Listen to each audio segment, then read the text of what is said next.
Grief is a community endeavor, that you are not meant to do this alone, and you absolutely need a team behind you. And that can be a team of practitioners to guide you, and that can be a team of family and friends to show up. And if you don't have that community, go find it, because it is out there and it wants you to come and be a part of it.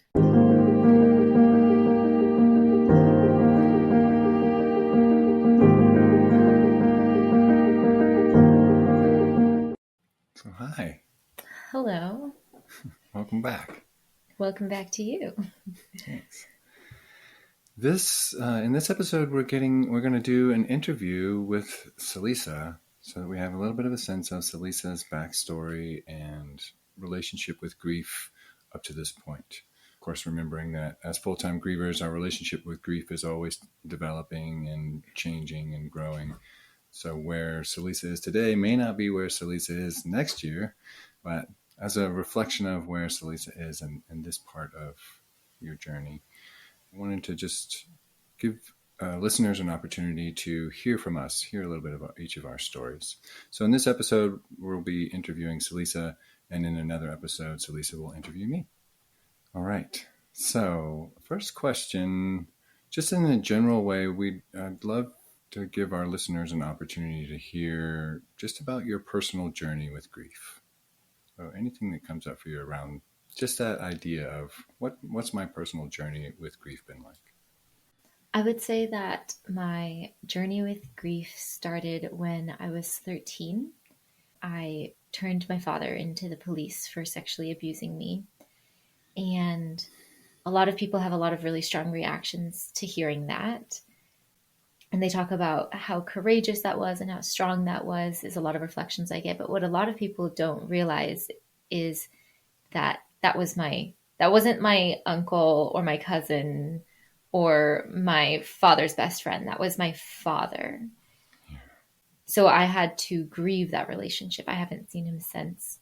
And that was my first grief. It wasn't a grief through death, but it was a grief through estrangement and incarceration and restraining orders. Of losing a relationship that was very, very important to anyone's upbringing. So that was my first grieving the loss of an abusive relationship that I had to go through. After that, as a teenager, which was not good because I didn't have healthy resources and skills and tools and to help me through that. And it's such a tender age. And it's such a tender age too, yeah. And then when I was 21, my mother passed away due to a brain aneurysm. And so then I was kind of this like adult orphan person who had lost both of her parents. And that was also really, really complicated grief because my mother was addicted to a lot of drugs. She was extremely negligent as a parent. And she was also incredibly loving and affectionate and caring. So that was also another really complicated grief of grieving a not straightforward relationship and of a abusive relationship, not physically abusive, but certainly psychologically and emotionally. And the thing that a lot of people don't realize about grieving abusive relationships is people will just think like either you should be glad that they're gone and that it's over, or that you should forget about all of the hard things and just remember the good things. So those are two messages that I have gotten a lot of from people surrounding me of like, oh, well, isn't it nice that it's over? Or, oh, just remember how great they were. Just forget about the bad things. And both of those options are not valid to the human experience. And so my human experience was feeling guilt and relief and sadness and sorrow and despair. And I really had to learn to hold space for all of those things. Mm-hmm. Yeah. And then that takes me to I think it was 2021, where I had a very, very close friend who died to suicide. And that was another really complicated grief, as dying to suicide is. Oh, I'm just now remembering my grandmother, my father's mother, died when I was 9 years old. And that was a really straightforward grief. That was like I'm sad. I loved her. I miss her. Really, really straightforward grief. So I did get some straightforward grief at 9 years old. And then I've just gotten nothing but complicated grief since then. Right. Yeah. And she died to cancer. And she was sick for a very long time before she died. So it was very we knew it was going to happen.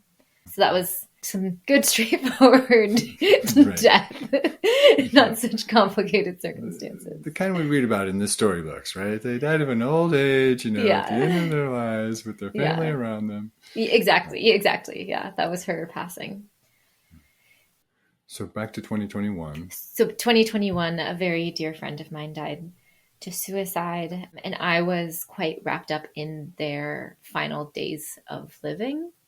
So that was really complicated to know that I was there and with them, and so many potential rabbit holes to go down there. And then since that happened in 2021, I've had about 4 or 5 people in my community also die to either suicide or drug overdose. And the drug overdose has in both cases been fentanyl. I'm not sure if I'm saying that correctly, which is such a tragedy. And then Full-Time Grievers was born. Yeah. Out of all this death. Here we are grieving as our full-time jobs. Yeah. I appreciate that you went back and mentioned your grandma, and that you're creating this sort of juxtaposition in our understanding of kind of more straightforward examples of or experiences with grieving, especially losing a loved one. And in the example you gave where, it's an elder, maybe there's an illness or maybe it's natural causes, but it's, at the end of a long life, and maybe his, family is around, again, the kind of experience that we're taught to expect in terms of, coming into a relationship with grief or grieving. Then you also described these much more complex versions where, one with your father, where it's just like the loss of him in the relationship, even though he wasn't passing out of existence, and the complications in the relationship leading up to that. You talked about with your mom, the kind of, again, complicated relationship leading up to her actual passing. So in both of those cases, it sounds like there was complication that carried over. Exactly. Yeah. I think that's a really useful thing for folks to note in your story, but to also reflect on their own story, because I think that's quite common for so many of us, right? Where if there was complication leading up to, there's likely going to be complication after the loss. That's a really good point. Yeah. And then with suicide and losses to accidental drug overdose, that's a really interesting piece. It brings in a really different kind of experience. I don't mean to make light of it, calling it interesting, but I mean, it's striking the way in which that kind of, it's sudden. There's questions about what happened or what could have been done. There's questions about, implications of our own involvement or not, or if there was something else we could have done, could have been more involved. And again, the kind of suddenness and the vacuum that's left in that suddenness. Are there things that stick out for you in terms of the way these different experiences have informed your understanding of grieving as a general thing or as a specific process we go through? I believe that when someone is chronically ill and people know that their time is coming, the loved ones are able to do a lot of the grieving while the person is still alive. They're mentally and emotionally preparing themselves for that loss. And I wouldn't say that would necessarily make the loss easier, but sometimes it does. Yeah.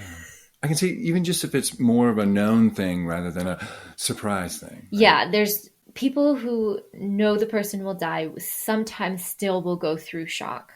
Mm-hmm, mm-hmm, mm-hmm. But often they don't go through shock. And that's a whole huge step of grieving that they got to bypass because they got so much, because they received the shock when they found out the person was chronically ill and going to die soon. So they did get the shock, they just got it sooner, as opposed to just finding out that the person had passed away. Mm-hmm. And kind of getting to metabolize that a little bit on the way to the actual passing. Mm-hmm. And that also provides opportunity to say any last things to the person that you want to say, or make any final memories that you want to make with them, that the sudden death doesn't allow for, or the sudden loss of being with that person doesn't permit. Or even the complicated relationship leading up to the loss can sometimes interfere with, right? If we're mad at them, or we're not able to express our love fully with them, or there's been estrangement. Exactly. Oh, so striking to me, the way you put it. Really hits me. Mm-hmm. Well, some of it, I think, is some of the things you've learned are packed in what you just were sharing. But what would you say is like one of the biggest learnings from your grief? I know it can be hard to prioritize them, but what's a big learning from your grieving or processes so far? That everything changes. That there is no permanence in this world. And I think a lot of people don't learn that lesson until they get into their 60s and people around them start dying and their friends start dying. And it can come as quite a shock for everything to just keep changing like that. And I got that lesson very early. That people die and people are born, and people die and people are born. And to really it's really given me permission to come to terms with my own death. That I know that one day I will die because I've witnessed so much death around me, and I am comfortable with that fact. And if I were to die in an accident today, I don't feel as though I have dreams I wish I acted on. Because I think being around so much death has truly given me permission to live life to my fullest and to change my priorities. So my priorities are not working myself to the bone and working myself to exhaustion. My priorities are making art, making community, being in right relationship with my family and with my friends, sharing love and spreading love. And I know that when the day comes that I die, whether or not that's an accident or of a ripe old age of a chronic illness, that I had fulfilled that purpose. So I'd love to ask you a little bit about that. Do you have the sense that this understanding of the priorities that you have in your own life, has that been born out of this understanding of life always changing? Is it kind of like a through line from there to there? I think so, yeah. I think I was also raised in really abject poverty. And so, for one thing, getting out of poverty was a huge accomplishment and huge milestone for me that I accomplished around the age of 25. I'm 30 as we record this today. But I was never ever told growing up that I would have abundant money, because we never had abundant money. So I'm even to this day, I'm very comfortable living extremely frugally, even though I am financially well off and compared to most of the globe, extremely wealthy. I have my priorities, and sometimes I'm tempted to just chase money. And that temptation is like, go buy businesses and redo them and sell them and turn profits and make deals. And then the other part of me is like, go be a circus performer. And that's the one I choose every day because I listen to my calling with that. And I do think that seeing my mother die at 44 years old was like, not everyone gets to live to retirement. And I'm absolutely saving for retirement, but I'm not going to wait to live my life until retirement. Okay. Yeah. Yeah. So if I can reflect back to you and make sure that I'm getting it and just give you a chance to say anything else that comes up around it. So there was this important lesson around change and that things are always changing, which sounds like it gave you permission to change, but also the sense of, combined with your experience with death and with grieving, the sense of the impermanence of things. Mm-hmm. Am I jiving with you appropriately so far? Okay. Yeah. And then from there, it sounds like there's really, that has given root or the opportunity to grow this relationship with your life that has you prioritize the things that are more meaningful to you and that are, it sounds like, expressive in priority. Do you think that you would have arrived at this place where you're prioritizing the quality of the life that you're having and the experiences that you're having over, like, say, achievement that you might have in a business or in finance or something like that, even though you've done quite well for yourself and you're checking that box still? But do you have the sense that there was something about your experience with grieving that has actually helped you get to this place of prioritizing what's really meaningful to you in your life? Absolutely.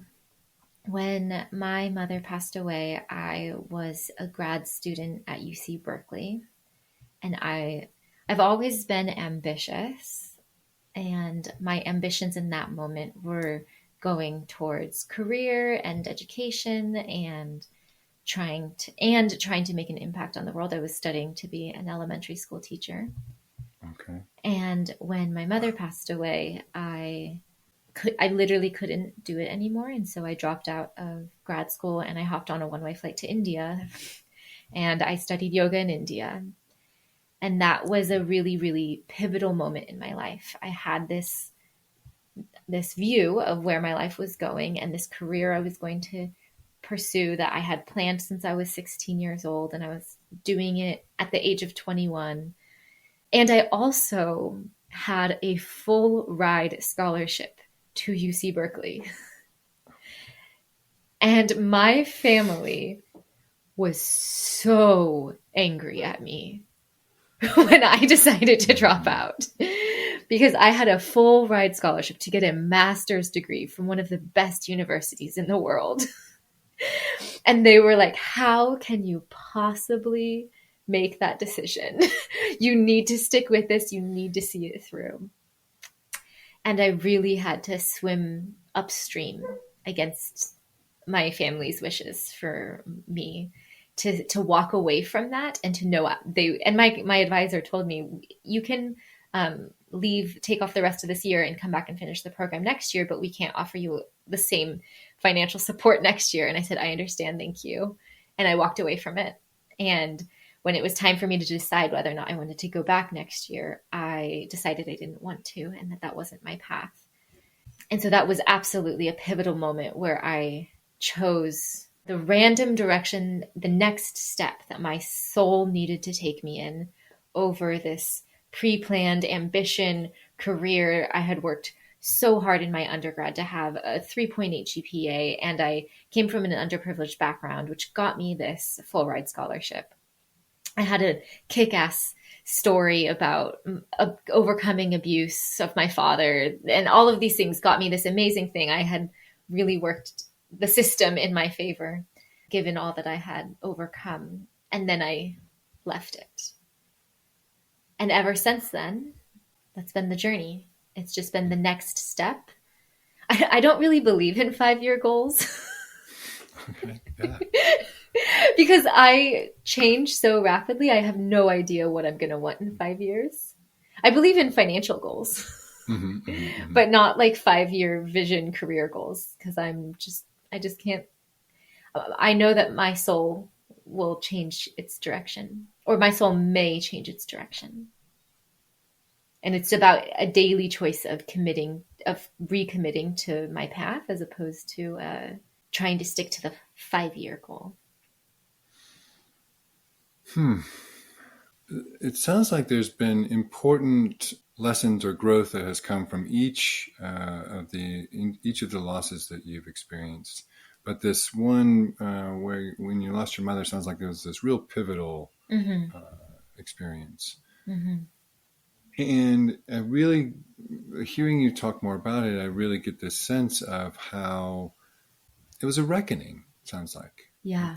Like life can just, disappear. And in the midst of a complicated relationship, you never know what's going to happen. Mm-hmm. You really got to go for what you want. Mm-hmm. Yeah.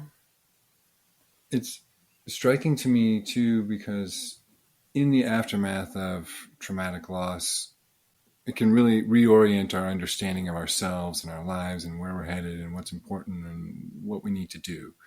And there's, I think, that period where it's like important to not make too many life-altering decisions. But listening to your story, there's this real sense I get of the time or times when that is the right thing. Like you've come to a kind of awakening in this experience of death, and it is right for you to take a new path. Mm-hmm. Mm-hmm. Is there anything else that you would say to just someone who's at that kind of a crossroads, or maybe even to your former self? I think that what I was doing by getting on that one-way flight to India is I was giving myself space to grieve, because there was zero space to grieve while I was in school. It was an extremely intensive program. And I wasn't slamming the door shut. I knew I had the option to come back, and having the option to come back allowed me to leave. Okay. And I was thinking, well, I can go and I can take some space, and then I can work, and then I'll save a lot of money from working, and then I'll use that to support myself when I finish out my program next year. And so having the choice to come back was, I didn't think I was quitting and walking away from this forever. I just knew I was giving myself space. So I think if there is any ability to walk away from something with an option to come back and to just give yourself space, take it. Yeah. And then you can reassess. I didn't know I was making a total life shift. I just knew I needed space. And then you can reassess if that's still the direction and you want to go back to it, or if there's a new calling in your future. Wow. So well put. And I think it's so important. It reminds me of a book and a person's story, Grieve, where they were able to take a year off, and they traveled and they slept a lot, and they did a number of things that are just like devoting themselves to having the space to do the grieving. If we're able to do something like that, it's amazing. It's a huge privilege. And if you can, definitely go for that. But It sounds like your trip was a really meaningful way for you to give yourself time and space to really be with what was happening for you there. Yeah, and I was also very blessed that it happened in a time where I didn't have a lot of responsibilities. So I didn't have children to take care of. I didn't have a business that I had started that I was abandoning. I was able to find a new renter for my room. I was able to turn off all of my bills. I was also very, very fortunate that I didn't have any debt to pay off, that I needed to either stay enrolled in school or immediately start working to pay off the debt. Those were all of I had kind of the perfect storm that I was given that amount of space. And I also took they didn't ask for the money back for my first semester living stipend. Oh. And that's the money I used to pay for my trip to India. Wow. So that was really, really awesome too. And my advisor said, we're not going to give you your second semester living stipend. And I said, I understand. And I was waiting for her to say, you're going to need to pay it for the first semester back, prorated or something like that. And then I didn't have to. And so then I came out I think $3,000 ahead, and I knew how to travel for extremely cheaply. And that was my trip to India for 3 months. Wow. So I hear what you're saying. Lots of people have different kinds of lives, different places in their life where they may not be able to take as much space or give themselves as much space, but giving ourselves as much space as we can, taking a step back from things that we are able to take a step back, especially at this really important juncture. Yeah. This episode is brought to you by the Center for Emotional Education and Sacramento Reiki Center, where we support full-time grievers every day.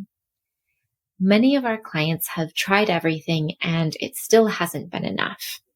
After our work together, they gain the tools and skills that they need to navigate their grief on their own. You can get more information at sacramentoreikicenter.com and centerforoemotionaleducation.com. Okay, so what would you say? I know it can be hard to rate these kinds of things, but in a general sense, or if something particular sticks out, what would you say has been the hardest part of grieving for you?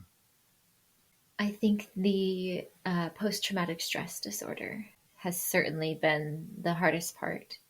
It's something that I had as a teenager from my father's abuse.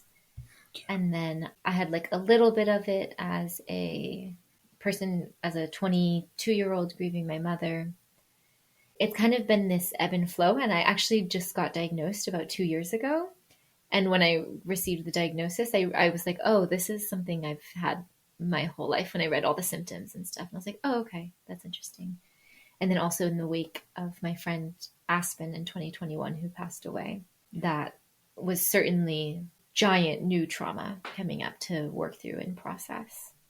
And that's been a lot of taking space for my mental health, of changing a lot of my life to accommodate myself and really giving myself permission and lack of judgment in order to be able to do that.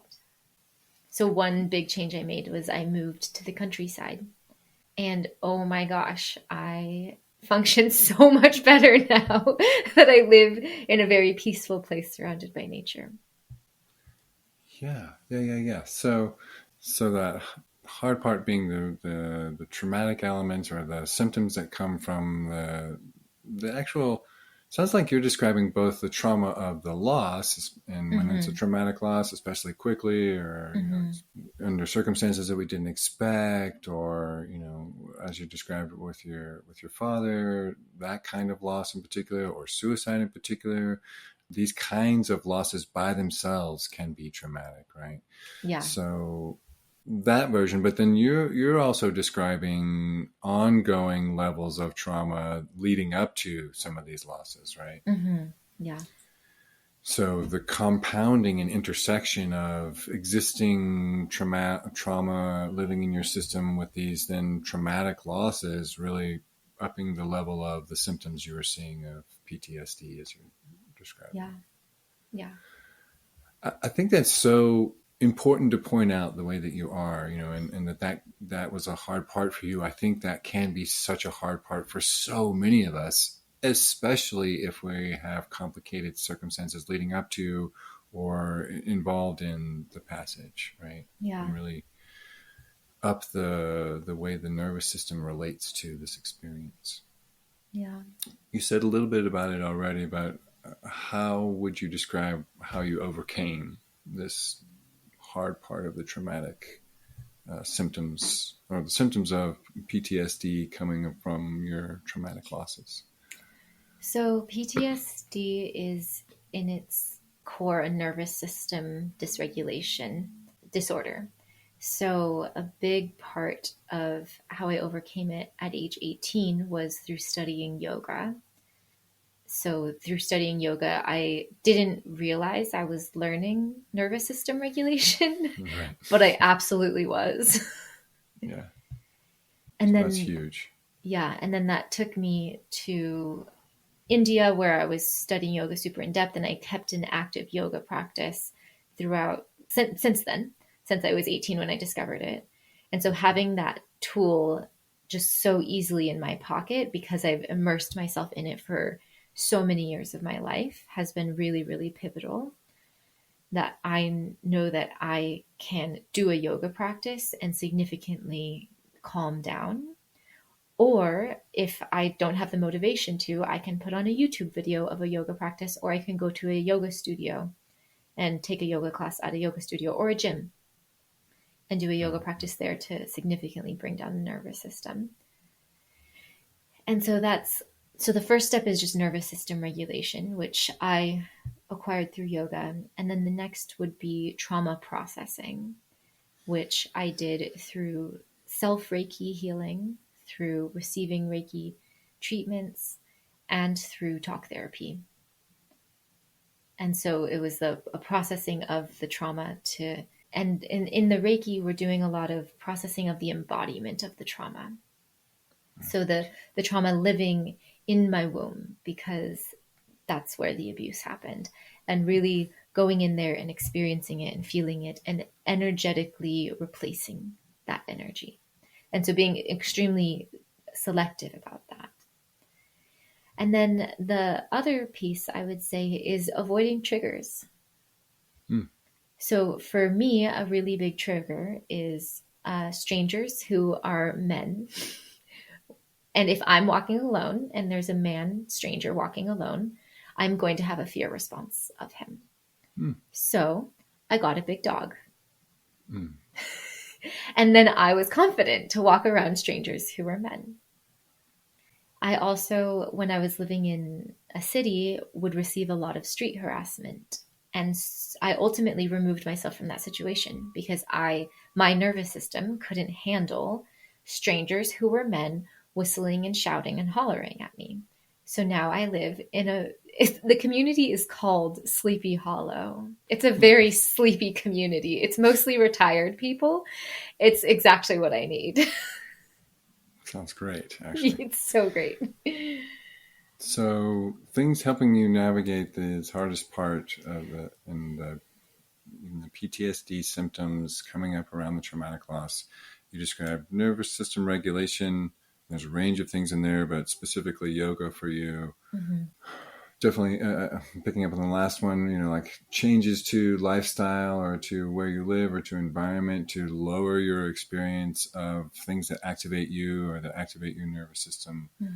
And then actually really processing what has come up for you, what you've embodied, what you're carrying from the experience you've had and the losses that you've incurred. I want to add something to that. Another great. huge piece is self-compassion. Oh, please say more about that. So as someone who is a healer, and I say that in air quotes. I see them. Yeah. But the people on audio don't see them. Yeah. There can be so much expectation to be perfect all the time. Or to think, oh, I healed that. That's done. Why are you coming back up? You're not allowed to come back up. And so self-compassion, there's a really beautiful practice called a self-compassion pause. You can search YouTube self-compassion pause, and it's a 5-minute exercise to just sit in self-compassion for yourself. And it's a guided thing. And to really, really, I think a huge hurdle to grief and to PTSD is self-judgment of thinking I should be over it by now. I should be better. And that inner critic puts a big red light in front of healing. And when we are able to have self-compassion, it quiets the inner critic, which allows the healing to keep happening. Wow. Yeah. Oh, I love that. And I think it's so important too. We really do need to bring that level of understanding and empathy and compassion for ourselves. You mentioned nervous system regulation. I want to come back to that for just a second because there's, again, lots of ways to do that. We've talked about some in other episodes that we have, and I'm sure we'll talk about others in future episodes. You picked yoga, and I do love that strategy. I just want to underscore with folks a little bit. There's a few things happening in yoga that are really useful. I know you know this, but one, there's often an emphasis on breath, which is so supportive to our survival system, and to our overall nervous system, to help us regulate, help us have a sense of being safe, like we're not in trouble, right? Not being chased, there's not a predator here. But that gentle, slow movement of yoga too is also activating to our parasympathetic nervous system. So we're kind of stacking these three important levels of nervous system regulation through these movements. There's the breath that we're doing and controlling the breath. There's the holding the poses and the way the body responds to holding those poses. But there's also this movement and like squeezing, compressing, and lengthening of muscles. So another embodied way in which we're both proving that we're safe, our body is safe enough to do this, but also expressing our muscles through this process too.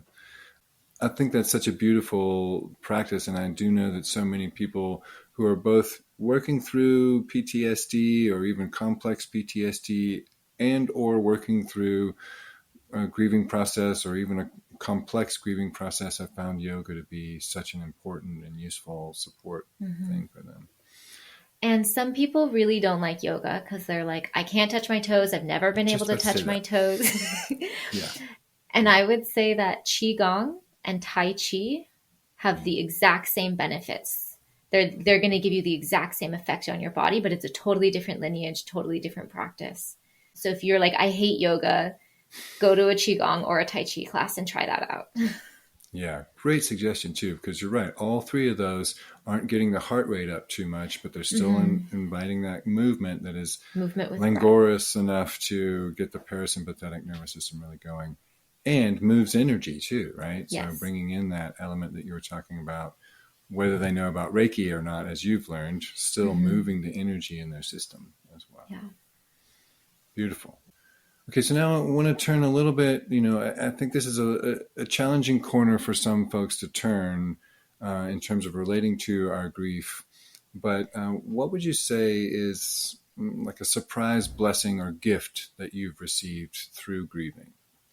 I think what I mentioned earlier, really living my life to the fullest and not being trapped in the career escalator, egocentric way of life as opposed to a more soul-driven way of life. I wondered if you might say something along those lines, because that learning is so powerful. It shapes everything. It shapes your day-to-day happiness. And so many people sacrifice their day-to-day happiness for their 30-year goal. And so many of those people die before their 30-year goal is even achieved. And I don't believe that I need to sacrifice my happiness today in order to achieve an abundant retirement. But I'm going to live my life today with the same freedom as I will when I retire. If I retire. Because when you do what you love, you never work a day in your life. Yeah. Yes. So it sounds like it's helped you achieve this really beautiful place of a groundedness in your priorities for yourself, but a kind of emotional and self-fulfilling carpe diem, like seize the day, but seize my day, Yeah, exactly. Yeah. I think that's really such a beautiful way to hold life. And it also, too, one of the things I want to underscore, we're hearing it from what you're sharing, but I want to underscore for our listeners that you really have created a very successful business. The Sacramento Reiki Center is, wildly successful, serving so many people in that community and beyond, and training others to also support people with a wonderful power of Reiki. In addition to the grief support work that you're doing with one-to-one clients where you do that, or group programs where you might lead that. So you really, even though you have prioritized a life that is meaningful to you and self-fulfilling for you, you haven't not succeeded in the endeavors you've set out to do, right? For your business and other things that would be like classically, again, air quotes here, success, right? Yeah. So I just want to make that clear to the folks listening. You don't have to have one or the other. You get to have your cake, and you also get to eat your cake if you want that. Yeah, and the thing about that success of Sacramento Reiki Center is that is what my soul needed to do. There you have it. Yeah. And it's not me going, and what my soul doesn't need to do is to like buy a bunch of businesses that are profitable and then refurbish them and sell them. But my ego is extremely tempted because I know I'm good at business. There you go. Yeah, yeah. Someone else's soul, that might be what they're That here might be for. what their soul wants to do. Yeah. Yeah, but that's not Not what yours mine. is doing this time. No, my soul wants to make art. And so be it. Yes. Sort of rounding the corner here, but I want to leave folks who are listening with a little bit more, although this I think this conversation has been of such huge value, because I think hearing our story, is important for folks, seeing where you've been, offering them some hope based on what you've experienced and how it might relate to what they've experienced. Mm-hmm. But I'd love to give you an opportunity to speak directly if you're willing. If you could give advice to someone out there who's just lost someone significant in their life, maybe a traumatic or surprise loss, since that's the more complicated version often, mm-hmm. or maybe even just a complicated loss. If you could give someone out there advice who's just had a complicated kind of traumatic loss, what would you advise them? What would be one piece of advice that you would give them? Grief is a community endeavor, that you are not meant to do this alone, and you absolutely need a team behind you.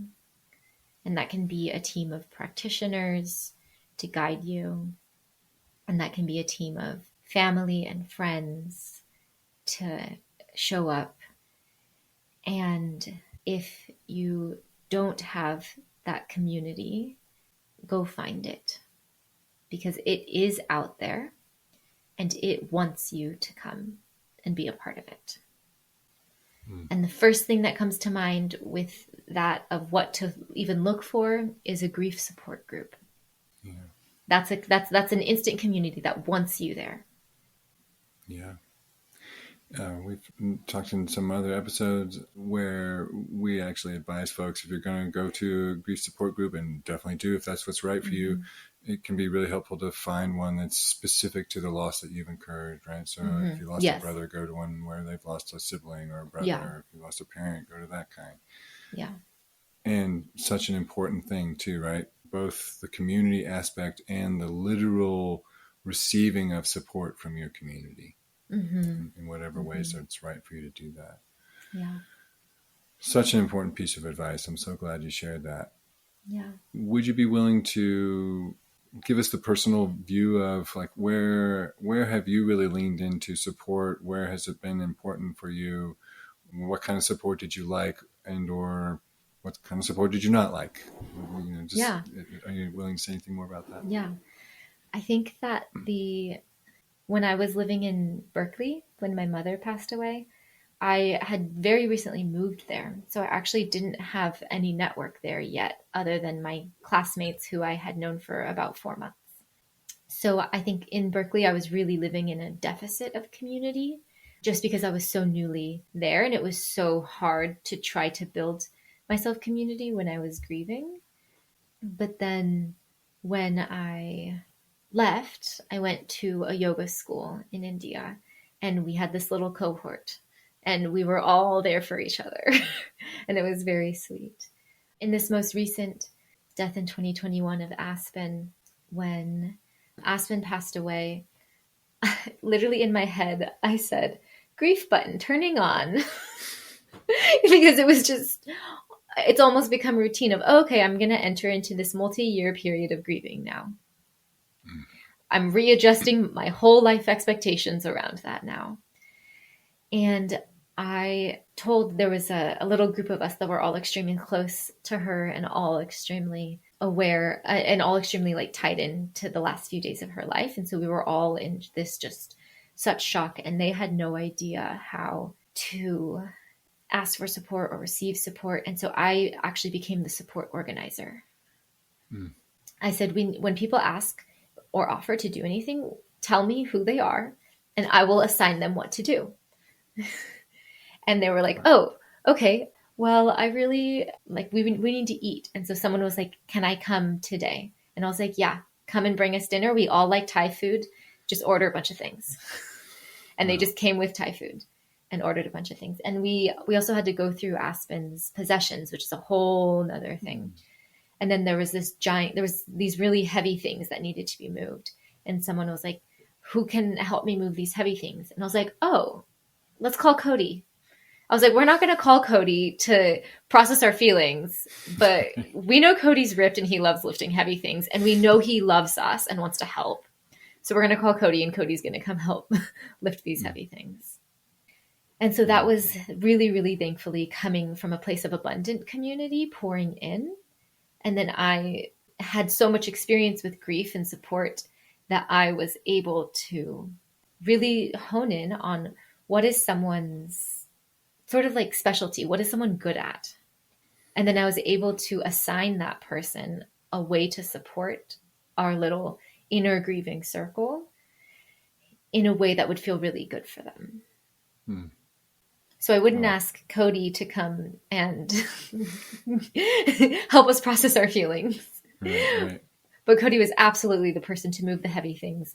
The other person who was really strong was feeling really overwhelmed because they were like, how am I going to move this by myself? And I was like, I'm not helping you. It's like 500 pounds. Right. Well, I appreciate the example that you give, because it gives people this opportunity to think about, like, okay, so like I want to lean into community, I want to lean into support, and it comes with this element of plugging in the support to the right places, right? And not every support person is right for every support job, if you will, or every role. And it can really feel good to us and better to the person who's supporting us, or a community that's supporting us, when we are able to honor the kinds of roles that these people are up for fulfilling with us. Such a useful example of really tuning into that. And you, because you had the experience that you did, that really came easy to you. That may be a challenge to some other folks, but still such an important part to consider. And a great way to make your support even more supportive to you.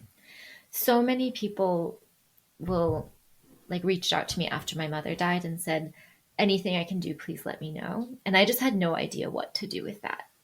I just didn't take anyone up on anything. And then when Aspen passed away, a bunch of people reached out and said, anything I can do, let me know. And I said, great, you can bring dinner on Thursday, you can bring dinner on Friday, and you can bring dinner on Saturday. And they were like, awesome. Great. I would because people so eagerly want to do something of support, but they have no idea what to do. And so to be told exactly what to do makes them fulfilled as well as the giver, because they are knowing that they're doing something to help the intense grief. All right. Yes. Also great. So important. So useful for anyone navigating a grieving process, especially a complicated grieving process, especially a complicated grieving process after traumatic loss. Or even shock grieving, even if it's just sudden death, even if it's just a shock, also very, very important. Even just any loss, right? Any grieving process we're going through, a number of the things that you shared with us today can be so useful, so helpful for folks. So thank you so much for sharing some of your story, some of what you've learned, some of what's really stood out for you. One more question, if you're willing. And this is kind of along the lines of this same, similar as the last question, but a little bit further. To someone out there listening to us right now who's going through a version of what you went through, right? So like a younger version of you, if you will, whether they're younger in age or not. What kind of encouragement would you give to that person as they're trying to navigate their complicated grieving process in particular? The encouragement that comes to mind is just a hug and a holding and a validating.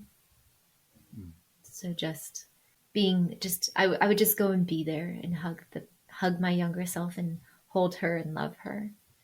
And I wouldn't try to fix or change any way that the process went, other than just companionship through it.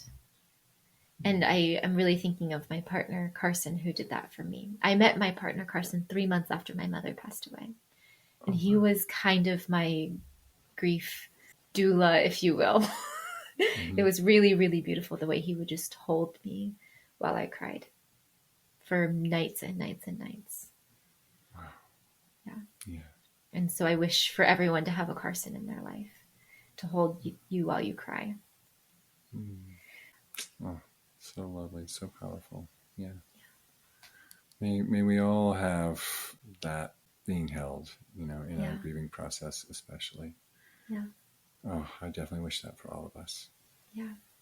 Thank you again, Selysa. Really appreciate you being willing to share your story with us. Thank you, Nathan. Hey, thanks for listening to Full-Time Grievers. Please like this video, subscribe, and hit that notification bell so you find out when we release the next episode. If you have thoughts or questions about what we shared, please leave them in the comments below. And if this episode made you think of someone, we invite you to send it to them. They could probably use it. Also, don't forget to get your free Receiving Support While Grieving guide in the show notes below.